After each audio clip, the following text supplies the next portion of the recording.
I have memories of my biological mom really trying to protect me and love me as much as she knew how. Mm, And so just the culture and how society functioned in South Korea at that time, her family pretty much, I think, made her make a decision whether she was going to be cast out with this mm, biracial little girl or she needed to have a life for herself.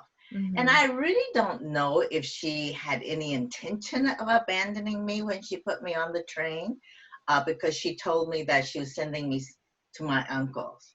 So mm, I don't know if her family had arranged that no one was going to be at the other end to meet me, and she innocently put me on the train. I like to think that. mhm, I mhm. because I'm a mother and a grandmother, and it's hard for me to even fathom the Right, heartache that she must have felt when she put me on that train, especially if she thought she would never see me again. But right. I don't know that part of her story, and only in heaven will she. Well, I know, and actually, when we get up there, I don't think it'll really matter too much. But Yeah. anyways, yeah. So I found myself abandoned at Mhm, a very young age, but again, old enough to remember everything that happened. And again, society and culture in South Korea at that time looked at little children like me, one, that had no family lineage, which in mm, Asia, that's very, very important.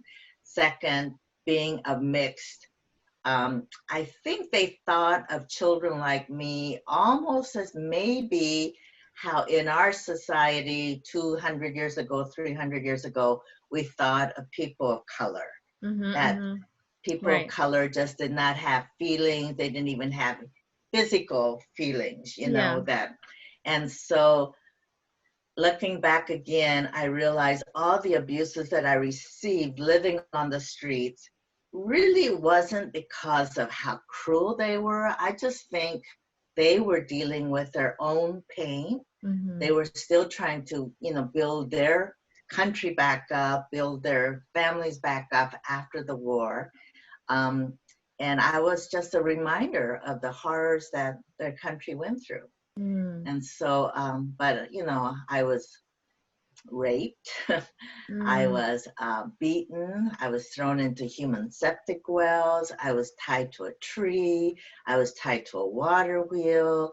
I was thrown into wells. That continual things that just took such a toll on my body and my mind to the point that I pretty much became emotionally broken. I mm. didn't what was the reason for crying out and asking for help, right? Because that just sort of brought about more pain and Yeah. more abuse. So I just became, I mean, I don't know what zombies really are, but I think I was sort of like a zombie.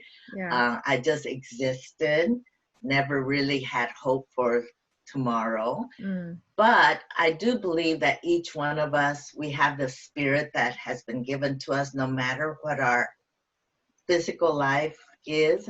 And right. that little spirit, there's a God that just continually just speaks to that spirit, even if we don't listen to it. And I look back at my childhood and I realize that he was there all the time. He Mhm. really was.